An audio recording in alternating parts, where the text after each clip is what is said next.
નમસ્કાર દોસ્તો, આપ જોઈ રહ્યા છો સાઈ ગ્રુપ ઇન્ડિયા સંચાલિત નવસારી લાઈવ। નવસારી મહાનગરપાલિકાની ચૂંટણીને હવે આખરી ઓપ આપવામાં આવ્યો છે। ડોર ટુ ડોર પ્રચારથી લઈને ધૂમધકતા તાપમાં પણ મતદારોને જાગૃત કરવા, મતદારોને પોતાના તરફી મતદાન આપવા માટે દરેક પક્ષ કમર કસી રહ્યો છે। એક તરફ રાજકીય ગરમાવો અને બીજી તરફ સૂર્યનો તાપ, અને વચ્ચે સાથે મતદારોને જ્યારે નેતાઓ જતા હોય છે ત્યારે નેતાઓનો તાપ પણ મતદારોને સહન કરવો પડતો હોય છે, પરંતુ નેતાઓનો પરિચય કેળવવો બહુ જરૂરી છે। આપણી પાસે જે મત લેવા આવે છે, ઉમેદવારોને ઓળખવા એ ખૂબ જરૂરી છે, અને એટલે જ ઓળખો તમારા ઉમેદવારને એ સિરીઝમાં આજે અમે આવી ગયા છીએ નવસારીના વોર્ડ નંબર 8ના ભાજપના ઉમેદવારો પાસે। ભાજપના ઉમેદવારનો પરિચય મેળવીએ। અહીંયા ચોક્કસ ભાજપના ઉમેદવારનો પરિચય મેળવવા સાથે સાથે એક ભાજપના જીતેલા સુધાર સભ્યનો પણ પરિચય મારે આપવો છે, એટલા માટે કે આ વોર્ડમાં એક બેઠક બિનહરીફ ચૂંટાઈ આવી હતી, અને એ બિનહરીફ ચૂંટાઈ આવી એટલે કે એ નિશ્ચિત નગર સેવિકા થઈ ગયા છે એવા જ્યોત્સનાબેન છે। જ્યોત્સનાબેનનો પરિચય। જ્યોત્સનાબેન, અભિનંદન। પહેલા તો પેંડા ક્યારે ખવડાવશો? તમે જ્યારે આવશો અત્યારે કહી તો અત્યારે ખવડાવી લઉં છું તમને બેન। મને તો નહીં, પણ પ્રજાને પેંડા ખવડાવજો ને વિકાસના નામના પેંડા ખવડાવજો। પ્રજાને તો જે દિવસે જીતીશું તે દિવસે મેં ખવડાવી દીધા છે, પણ વિકાસના નામના પેંડા ખવડાવજો। અરે વિકાસના નામના બી ખવડાવીશ ને, આજ સુધી નહીં હતી આ પદ પર તો બી મેં કર્યું જ છે વિકાસ। જ્યોત્સનાબેન, આપનો પરિચય, કારણ કે આમ તો તમે તમારા મત વિસ્તારમાં હવે બિનહરીફ ચૂંટણી લડવા નથી જવાના, લોકો પાસે મત માંગવા જવાના, પણ લોકો તમને ઓળખે તો ખરા ને કે આ જ્યોત્સનાબેન કોણ છે? મને તો મારા નામથી બધા જ આખું વિજલ પર જ ઓળખે છે। જ્યોત્સનાબેન પ્રજાપતિ જે ભક્તિનગરમાં રહે છે અને આગળ નગર સેવિકા બની ગયા હતા, અને પછી મને જે સંગઠનમાં લીધી હતી, છતાં બી મેં પ્રજાના કામ કર્યા જ છે। નાના મોટા જે મારાથી થયા એ બધા કર્યા છે, પ્રજાના કામ કર્યા છે, અને હવે પ્રજાના કામ કરવા માટે તમે બધા લાઈનમાં છો। તો આપનો પરિચય? ઉર્વેશ દેસાઈ, એક ટર્મ નગરસેવક રહી ચૂક્યો છું જ્યારે વિજલપુર નગરપાલિકા હતી ત્યારે, અને રબારી સમાજમાંથી આવું છું। અહીંયા બનાસકાંઠાના બધી સમાજના મિત્રો સાથે મારે સારો ઉઠવા બેસવાનું છે, અને બધા સાથે વ્યવહાર સારો છે, એટલે હમણાં અમે ડોર ટુ ડોર ચાલુ કર્યું છે। એમાંય લોકોનો સારો પ્રતિસાદ મળે છે। વોર્ડમાં કામ બી થયા છે સારા એવા। મહાનગરપાલિકા બન્યા પછી ઘણા કામો ચાલુ પણ છે, અને લોકોનો પ્રતિસાદ પ્લસ અમારા કાર્યકર્તાનો ઉત્સાહ અમને બહુ સારો સપોર્ટ કરે છે। ઉર્વેશભાઈ, આપનો પરિચય તો મેળવ્યો। નરેશભાઈ, આમ તો નરેશભાઈ અમે એટલા માટે કે નરેશભાઈ તમારું નામ શું એમ એવું મારે પૂછવું પડે છે, કારણ કે મારી કમનસીબી છે કે મારો પરિચય તમારા માટે મારે મેળવવો છે। અમે તો બધા બહુ ઓળખતા હોય, કોઈ એક અલગ રીતે ઓળખતો હોય, કોઈ અલગ રીતે ઓળખતો હોય, તમે તમારી જાતને કેવી રીતે ઓળખાવો છો? મારું નામ નરેશ કુમાર ખેંગારજી પુરોહિત। હું ભારતીય જનતા પાર્ટીમાં ઘણા વર્ષોથી એટલે 2011માં વોર્ડ નંબર 1, 2, 3નો સંયોજક હતો, જ્યારે અશોકભાઈ ધોરાજીયા પ્રમુખ હતા ત્યારથી।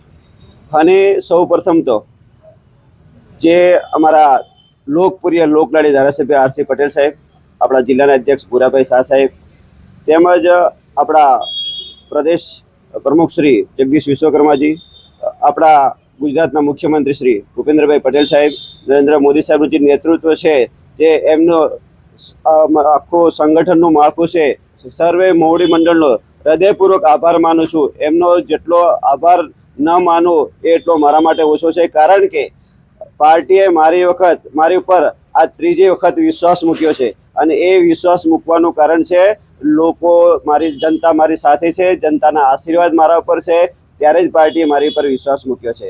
તો જીતુભાઈ, મારો મેઇન હેતુ છે ગૌરક્ષા। લગભગ છેલ્લા 20 વર્ષથી ગૌરક્ષામાં જોડાયેલો છું। ગૌરક્ષા, ગૌ સેવા, જીવદયા અને ધર્મની રક્ષા મારા માટે રાષ્ટ્રહિત એનાથી સર્વોપરી છે। રાષ્ટ્રહિતથી વધારે મારા જીવનમાં બીજું કશું છે નથી। બીજું વિકાસની વાત કરું તો મારા પછી હું પૂછું છું, પહેલા તો મારે તમારો પરિચય આપવો છે, પછી મારે પૂછ્યા વગર નહીં રહેવાશે મારાથી પછી, એટલે વિનાશભાઈ આપનો પરિચય? નીતુબેન રવિકુમાર શાહ। મેં સામાન્ય મહિલાની બેઠક પરથી મેં ઉમેદવારી નોંધાવી। મને પાર્ટીએ મારી પર વિશ્વાસ મૂકીને મને સતત ત્રીજી ટર્મ માટે ટિકિટ અપાવી છે। બેન, શું કામકાજ કરો છો આપ? આપનો પરિચય, અને ભાજપમાં કેટલા વખતથી આપ એક્ટિવ છો? ભાજપમાં તો વર્ષોથી છીએ અમે લોકો। પહેલાં વિજલપુરમાં હું મહિલા મોરચામાં હતી, પછી મારી પહેલી ટર્મ વિજલપુર નગરપાલિકામાં 2018માં હું ચૂંટાયેલી હતી। એ પછી નગરપાલિકા મર્જ થઈ નવસારી ને વિજલપુર, ત્યારે 2021માં એમાં પણ હું ચૂંટાઈને આવી અને આ ત્રીજી ટર્મ મહાનગરપાલિકા બની તો તેમાં મને ટિકિટ ફાળવી છે. મારો સીધો સવાલ છે, અમે જનતા છીએ, બહુ અમારી પાસે તમે આવો અને પેલા પંચાવાળા આવે ને વગર પંચાવાળા આવે ને, કેમ અમે તમને આપીએ મત? સાહેબ, અમે લોકો સુધી ડાયરેક્ટ જોડાયેલા છીએ. એરિયામાં રોજ અવારનવાર ને બધા જ એરિયામાં આવવા જવાનું થાય છે, એટલે લોકોને સમસ્યાઓ આવતી હોય અને એમના સંપર્કમાં હોય તો એનો નિકાલ કરી શકીએ સમસ્યાનો. એ જ ને જે મૂળભૂત સુવિધાઓ છે, જે ગટર, પાણી, લાઇટ, સ્વચ્છતા, એને સારી રીતે ચાલે અને એમાં કંઈક અપગ્રેડ થાય, એ બધું અમે કાર્ય કરશું અને લોકોને સારી સેવા આપશું. હરેશભાઈ, 2-3 વખત તમને પ્રજાએ મત આપ્યા, પાછા શું કરવા મત આપ્યા? જનતાની ખબર છે કે નરેશભાઈ એક એવો વ્યક્તિ છે અને આખા વોર્ડની અંદર આપ જઈને પૂછશો કે નરેશભાઈની છાપ એટલે 108. રાત્રે અડધી રાતે પણ નરેશભાઈ ઉપર ફોન આવે તો પ્રજાના કામ માટે કે જનતાના કામ માટે હર હંમેશા તૈયાર હોય છે. મારા વોર્ડની અંદર આવતો સોસાયટી, કોઈ પણ સોસાયટી એવી નથી કે ત્યાં રોડ રસ્તા ન બન્યા હોય, કોઈ સોસાયટી એવી નથી કે ત્યાં ડ્રેનેજની સુવિધા નથી, કોઈ સોસાયટી કે કોઈ એક ઘર પણ એવું નથી કે ત્યાં પીવાના પાણીની વ્યવસ્થા નથી, કે કોઈ જગ્યાએ એવું નથી કે ત્યાં લાઇટની વ્યવસ્થા નથી. મુખ્ય જે મહાનગરપાલિકા હોય કે નગરપાલિકા હોય છે તે મુખ્ય પાયાની સુવિધા આજ આવતી હોય છે અને એ પાયાની સુવિધામાં હું ખરો ઉતર્યો છું. મારી મહેનત 365 દિવસ પ્રજાની વચ્ચે રહ્યો છું. પ્રજાનો આજ દિવસ સુધી મારો રેકોર્ડ છે કે કોઈનો ફોન મેં રિસીવ ન કર્યો એવું આજ દિવસ સુધી નથી બન્યો. અને જે પણ કામ મને સોંપ્યું છે એ કદાચ સરકારી કામ હોય છે એટલે 4 દિવસ મોડા વહેલું થયું છે, પણ 100% કામ પર જનતાના કામ મેં કર્યા છે, એટલે પ્રજા ત્રીજી વખત પણ મને વોટ આપવાની છે. હેતુબેન, ગૃહિણી આવે ને મહિલાની વાત આવે ને ત્યારે એનું ઘર વધારે દેખાય, એટલે તમે પ્રજાની સેવા કરશો કે ઘરમાં રહેશો? નહીં, હું તો પાર્ટીના કામ બધા જ કરું છું ને લોકોની પણ કામ કરું છું. કોઈનો ઇવન અમારે થોડુંક લિમિટેશન આવે, કદાચ આ લોકોની જેમ એટલું અમે બહાર ડોર ટુ ડોર એકદમ ફરી ના શકીએ, પણ કોઈનો પણ ફોન આવે તો અમે ઓલવેઝ ફોન રિસીવ કર્યો છે અને જે બી એ લોકોનું જે પણ પ્રોબ્લેમ હોય તે સોલ્વ કરવા પ્રયત્ન કર્યા છે. જ્યોત્સનાબેન, તમારી હવે જવાબદારી થાય છે. આ 3 તો જાણીતા ચહેરા અને આખા મહાનગરપાલિકાની જેને ટિકિટ અપાઈ એ ટિકિટમાં બધા નવા ચહેરા આવ્યા, તમે બધા જૂના જોગીઓ છો. હવે પછી જૂના જોગીઓમાં મારું ને તારું ને એમ એવું નહીં કરશો ને બેન? કામ કરશો ને મારા પ્રજાના? એ તમે જાઓ નરેશભાઈ ભાઈ મને કામ મત આપ્યા હતા, હું તો બિનહરીફ ચૂંટાઈ ગઈ હતી, એવું બધું નહીં કરશો ને ભાઈ? ના, મારામાં એવું આવ્યું જ નથી. અત્યારે પણ મેં તો બિનહરીફ ચૂંટાઈ ગઈ છું, પણ મારા જે 3 કેન્ડિડેટ છે એને મારે ફૂલ લીડથી જીતાડવાના છે. અને નવસારીમાં ફર્સ્ટ અમારી લીડ થાય અને ફર્સ્ટ નંબર આવે એના માટે હું કોશિશ માટે એમના માટે ડોર ટુ ડોર પ્રચાર કરું છું અને ઘરે ઘરે એમનો સંપર્ક કરાવું છું. તો આ હતા ભાજપના ઉમેદવારો અને તેઓ પોતાનો ડોર ટુ ડોર પ્રચાર કરે છે. પણ આપણી પરંપરા રહી છે કે આ નેતાઓ અત્યારે તો આપણા ઘરે આવે છે પણ પછી પાછા ચૂંટાઈ જાય ને પછી પાછા આવે, કોઈને કમિટી મળી જાય ને કોઈને કઈ આ જાય ને કોઈ આ કઈ ભાઈ એમના ઉત્તર ગુજરાતમાં જતા રહે ને આ ભાઈ એમના પ્રસંગ છે મારે તો જવું પડે ને, તો આપણે ક્યાં જવું? એ સાહેબ અમને મળશો ખરા ને તમે? કારણ કે નેતાઓ અત્યારે ચૂંટણી આવે ત્યારે દેખાય અને પછી ચૂંટણી જતી રહે એટલે પછી તમે જતા રહ્યો છો, એવો લોકોના આક્ષેપ બધા નેતાઓ માટે છે. ઉર્વેશભાઈ, મળશો અને પ્રજા માટે કઈ વ્યવસ્થા કરશો? કારણ કે તમારા ઘરે ના હો તો અમારે ક્યાં હોદવા જવા તમને? ના જીતુભાઈ, અમે શ્યોર મળશું. પ્રજાને પણ અમે પ્રોમિસ આપીને વોટ માંગીએ છીએ કે અમે તમારા કામ કરશું, તમે કહેશો ત્યારે ઊભા રહેશું ને બધા કામો અમે ચોક્કસ કરશું. ક્યાંય નહીં મળી જીતુભાઈને વચન આપજો તમે પ્રજાને ને. જીતુભાઈ ખબર છે ને તમને પછી કેવા ઉઘરાણી કરીશ તે? સાચી વાત. એટલે ચોક્કસ.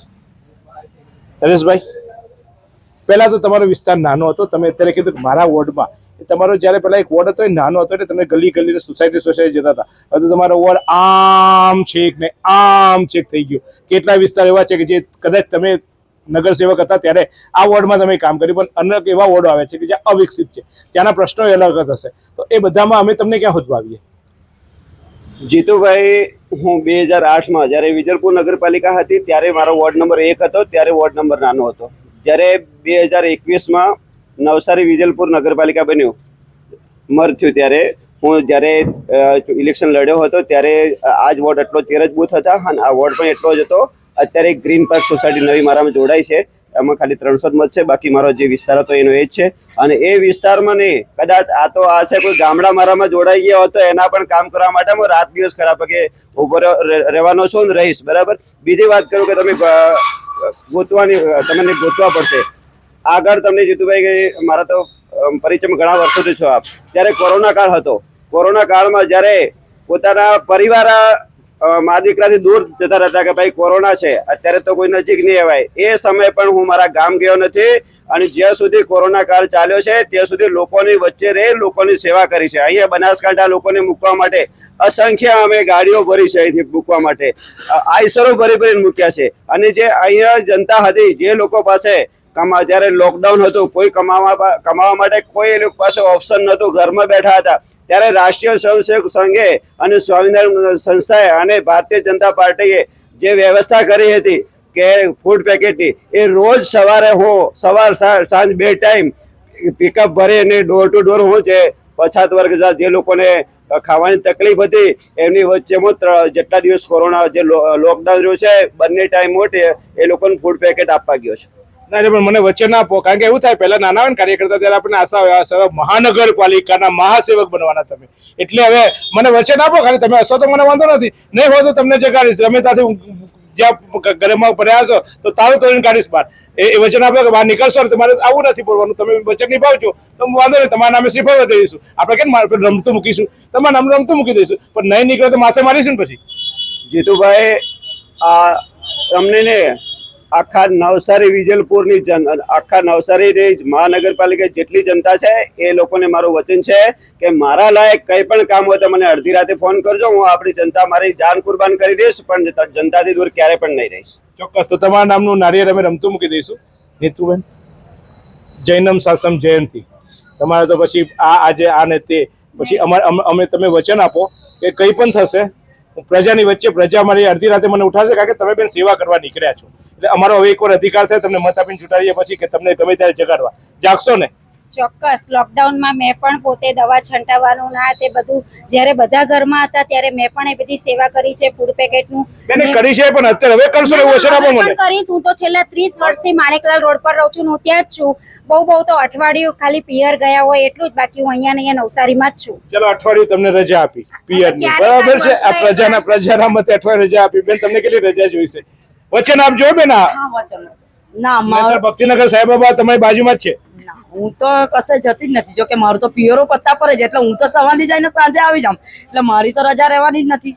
મને કોઈ અડધી રાતના ફોન કરશે ને તો બી હું મારા છોકરાને લઈને ત્યાં પહોંચી જઈશ કે બેન આ તકલીફ પડી છે તો હું જઈશ. અને પ્રજાના કામ કરવા માટે તો અમને આ ભારતીય જનતા પાર્ટીએ અમારા પર વિશ્વાસ મૂકીને ટિકિટ આપી છે, તો અમારે વિશ્વાસ મૂકીને ટિકિટ આપી છે, પણ અમે મત આપવાના છે. બેન તમને તો મતની જરૂર નથી, એટલે તમે તો એમ કહેશો તમે ક્યાં મત આપ્યા એમ કરીને પછી મોડલ ફેરવતા. ના, એવું તો હું બોલીશ જ નહીં ને. પણ હા, રવિભાઈ રજા આપશે ને? હા, શ્યોર. પછી અઠવાડિયે પાછા વર માટે રજા લેવાનું લઈ લેજો અત્યારથી. અરે આ તો વર્ષમાં એકવાર જઈએ તો એમ નહીં, એ પિયરની અઠવાડિયાની રજા, પણ રવિભાઈની પાસે રજા નથી લેવાની ને. ના.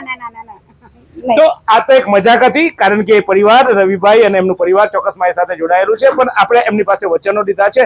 તો ખાસ કરીને આ વોર્ડના જે મતદારો છે એમને મારે ખાસ સૂચના અને ખાસ માહિતી આપવાની છે કે જ્યારે તમે મતદાન કરવા જાઓ આ વખતે, ત્યારે આમ તો નગરપાલિકાની 4 બેઠકો માટે મતદાન હોય છે, એટલે તમારે 4 મત આપવાનો અધિકાર હોય છે. તમને જે પણ આવશે પ્રચાર કરવા એ કહેશે કે 4 મત આપવા, પરંતુ જો તમે ભાજપ તરફી મત આપવાના હોવ તો તમે 3 મત પણ આપી શકો છો. જરૂર નથી કે તમારે 4 મત આપવા, કારણ કે 4 બટન દબાવ્યા બાદ તમારે નીચે તમારે રજીસ્ટરનું બટન દબાવવાનું હોય છે, પણ તમે 3 બટન દબાવીને પણ તમે રજીસ્ટરનું બટન દબાવી શકો છો. એટલે એવું જરૂર નથી કે તમારે ફરજિયાત 4 મત જ આપવા. એ ખાસ સમજી લેજો, કારણ કે અહીંયા ભાજપના માત્ર 3 ઉમેદવાર જ ચૂંટણી લડી રહ્યા છે. એક ઉમેદવાર બિનહરીફ ચૂંટાઈ ગયો છે. ત્યારે ઘણીવાર એવું થાય કે આપણને એમ કે 4 મત આપવા ને 3 આપણે કોઈક ભાજપના આપો, અને ચોથો મત જો તમે ભાજપ સિવાય બીજા પાસે નહીં આપો તો પણ તમે મતદાન કરી શકશો. તો ચોક્કસ આ બાબતે ધ્યાન રાખજો કે આપણે માત્ર જો ભાજપ તરફી મતદાન કરવું હોય તો 3 મત આપવાના છે, અને 4 મત આપવાનો આપણો અધિકાર છે, પણ અન્ય મત જો આપને યોગ્ય લાગે તો અન્ય વિચારધારાને આપશો, પણ અચૂક મતદાન કરજો. કારણ કે જો મતદાન નહીં કરીએ પછી તો આપણને વચન આપ્યું પછી આ બધા કહેશે કે તમે તો કાં મતદાન આપ્યું તે પૂછવા આવ્યા. એટલે આ લોકો તો બહાર ચડી ગયા, આપણે ખબર ને નેતાઓ તો કહેવાતી. એટલે આપણે બધું સાચવી લેવાનું ભાઈ. એટલે મતદાન કરવા જવાનું ખાસ, અને મતદાન કરીને પછી કહેવાનું કે જો મત આપી આવ્યો હતો એ આપણી આંગળી બતાવવાની. એટલે પછી એમને આંગળી કરવા આપણને ચાલે. ચોક્કસ સારા કામો કરશે તો આપણે વખાડીશું, માથે બેસાડીશું. પણ જો સારા કામો નહીં કરે, પ્રજાને નહીં મળે, તો તમારા વતી હું એમને ઝંઝોડીશ, હું એમને જગાડીશ અને એમને ચોક્કસ ઊંઘવા નહીં દઉં, એનું વચન આપું છું હું પણ. તો જોતા રહો આ જ રીતે નવસારી. શું તમે શરીરના સાંધાના દુખાવાથી પીડાઈ રહ્યા છો કે પછી તમે કોઈ સ્પોર્ટ્સ ઇન્જરીથી પીડાઈ રહ્યા છો? લકવાની બીમારી બાદની પીડા સહન કરી રહ્યા છો? શું તમને સ્પાઇનલ પ્રોબ્લેમ છે? તો આ તમામ દુખાવાને હવે બાય બાય કરી દો. કારણ કે માસ્ટર ડિગ્રી ધરાવતા ખૂબ જ અનુભવી ફિઝિયોથેરાપિસ્ટ ડૉક્ટર અમિત પટેલ પાસે તમે આ તમામ સમસ્યાઓનું સચોટ નિદાન કરાવી ફરીથી નોર્મલ જિંદગી જીવી શકો છો.